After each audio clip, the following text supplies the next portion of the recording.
निजामाबाद के king palace function hall में कुल जमाती इजलास मुनक्किद किया गया, जिसमें all India Muslim personal board के नुमाइंदे मौलाना गयाजुद्दीन रिशादी ने मेहमान खुसूसी की हैसियत से शिरकत की।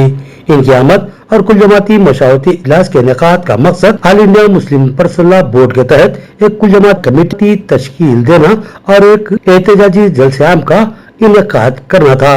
इस कमेटी में तमाम सियासी, मजहबी, फलाही जमातों के नुमाइंदों को शामिल करना और उसका एक कन्वीनर मुंतखब करना था।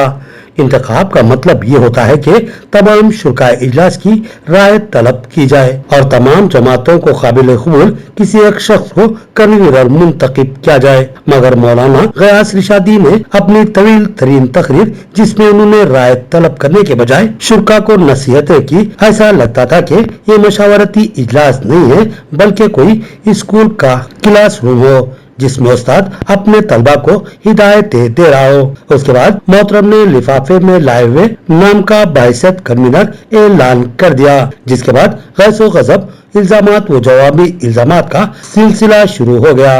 और मुसलमानों के इत्तेहाद की कोशिशों के लिए मुनक्किद किया गया ये इजलास गर्मा गर्म बहसो मुबाहसे का मरकज बन गया।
इस मौके पर यह बात साफ महसूस की गई कि बहुत से अहम कायदीन को कतई नजरअंदाज कर दिया गया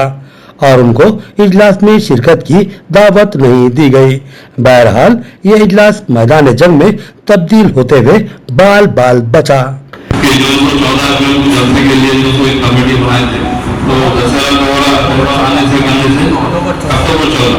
आने की पुलिस परमिशन की वजह से हो गया। फिर हम नए तरीके से आप जो कहे उसमें जो तो पुरानी कमेटी के लोग जैसा कि कन्वीनर नसीर साहब थे और हमारे मोहतरम की इमाम साहब इस्तेफालिया सदर थे और हमारे इस्माइल साहब और हमारे जामिया मस्जिद के मुफ्ती साहब खुद उनके निगरानी में कमेटी बनाए हुए पूरे लोग मौजूद है सबसे। तो वो लोग भी यहाँ नहीं है। और एक मसला क्या है,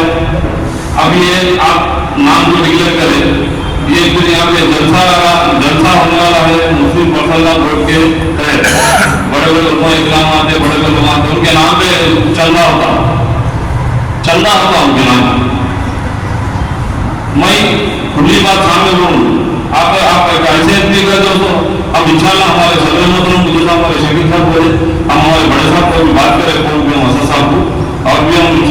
नाम अभी आपसे भी बात करेंगे साहब को, हमारे बड़े साहब, और ये पॉलिटिकल जो आप ना कर रहे हो उसे अपने को आप एक कन्वेयर बनाना है। निजामाबाद की हालत देखे आप, हर इलेक्शन में दोनों पार्टियों से आपका कमिटमेंट रहता, हाँ आप उनसे इकाई करते, आप के पास आप इकाई करते, पूरे उलमा-ए-किराम का नाम नहीं, मैं सुनिए ना, मेरी बात मैं हकीकत सुना रहा हूँ,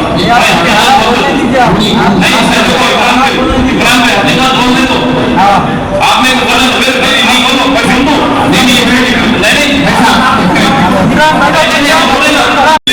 ये तय हुआ था यहाँ पर कि यहाँ भी एक जलसा रखा जाएगा। उस जीवन में 2-3 बार हमारी मीटिंग भी हुई थी सैफुल्लाह रहमानी साहब, उनके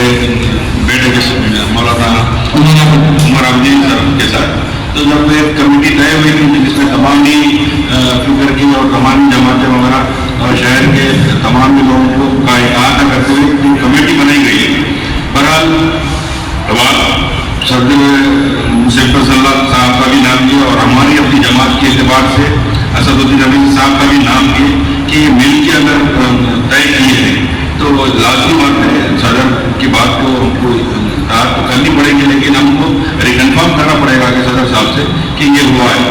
एक्चुअली होना ये चाहिए था, मेरी अपनी बात है अपने कि अब जैसा कि निजाम ये चीज़ शुरू हुई तो निजामाबाद वालों के लिए तो बहुत सारे लोग अभी भी छुटे हुए हैं यहाँ निजामाबाद के लोग पर है और सियासी पार्टी के और भी दूसरे लोग हैं और भी दीनी जमात के लोग हैं, ये लोग बहुत सारे छुटे हैं, इनसे लोग मीटिंग लेते हैं,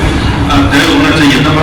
इस इजलास में साबिक रेडको चेयरमैन एस.ए. अलीम ने एक चुपती हुई बात कही जो कहने की नहीं बल्कि सुनने की है, लिहाजा आप खुद इस बात को अच्छी तरह बगौर सुन लिए। तो मैं क्या बोलूं, पहले मौलाना साहब और महबूब बंदी साहब चाहिए पहले जमीन एक करे ना झगड़े लगा के इस्लामाबाद में हर जगह पे झगड़े लगा के तुम जो काम करना करते सबको टूटे लोग तुम ग्रुप बना के रखे आज उलमा जमीन वन के तरफ है, आज उलमा टूटे तरफ है, ऐसी कब्रस्तान गुलाम के कब्रस्तान में जो झगड़ा करिए वो लोग 2 हफ्ते में क्या करा रहे। अरे अपने मुसलमानों को ख्याल आना चाहिए, किसको बोले उसको इंग्लिश कर रहे अपन भी। अब ये झगड़े का टाइम आ गया, उठे उठने का टाइम आ गया, मैं आप लोगों को गुजारिश करूँ मिलजुल के नाम लो भाई, जंगी है बोले तो कोई बहुत बड़ा पोस्ट नहीं है, कोई बहुत बड़ा तुलसी बन जाने का नहीं है, कोई भी नहीं है, एक कन्वीनर का नाम कोई अच्छे आदमी का कोई मौलवी का डिसाइड करके दे दो, प्रोग्राम कराओ भाई। अब इसके बाद प्रोग्राम आए पूरा करते जाओ, ये झगड़ा करने से मैं हिमायत वालों को बोलूँ अपने लोग आए पूरे देखो भाई, आप लोग भी 2014 में इलेक्शन लड़े 16 जीते, 2019 में लड़े 16 जीते, यही पूरे मुसलमानों के आप लोग। निजामाबाद के दानेश्वर व फकीर माने जाने वाले तमाम मजहबी, सियासी, समाजी और फलाही जमातों के कायदीन से सवाल है कि वो आखिर मुसलमानों के कौन से इत्तेहाद की बात कर रहे हैं। क्या इत्तेहाद का मतलब यह है कि क़यादत इनके हाथ में हो। इस वक्त मुल्क एक हसास व संगीन तरीन सूरत हाल से गुजर रहा है। मुसलमानों का मुल्क में हाशिया तंग करने और उन पर मजालिम ढाने और उनकी जायदादों व इमलाकों को कर्क करने या बर्बाद करने और उनको मुल्क के चौथे दर्जे का कम तरीन शहरी बनाने की साजिशें की जा रही हैं। ऐसे नाजुक हालत में मुसलमानों के इत्तेहाद के नाम पर किंग पैलेस फंक्शन हॉल में मुनक्किदा इजलास मुसलमानों के इत्तेहाद को पारा पारा करने के लिए मुनक्किद किया गया लगता है, क्योंकि शहर निजामाबाद ही नहीं बल्कि अतराफ के शहरों के मुसलमानों ने निजामाबाद मुस्लिम परसल्ला कमेटी की अपील पर गुज़िश्ता 2 जुमा को शहर और अतराफ की सैकड़ों मसाजिद पर प्लेकार्ड्स लेकर एहतजाज मुनज़्ज़म किया था और फिर इतवार 20 अप्रैल की अज़ीमुश्शान रैली जो निजामाबाद मुस्लिम परसल्ला कमेटी की क़यादत में निकाली गई थी उसमें अपने भरपूर इत्तेहाद का मुजाहरा किया था और मुसलमानों के इस भरपूर इत्तेहाद के दूसरे ही दिन इत्तेहाद के नाम पर इजलास में इंतशार की कैफियत तशवीशनाक है। ऐसा लगता है कि इस इजलास का मकसद मिल्लत पे इंतशार फैलाना है, जो कि मानाक़ाज़ बात लगती है।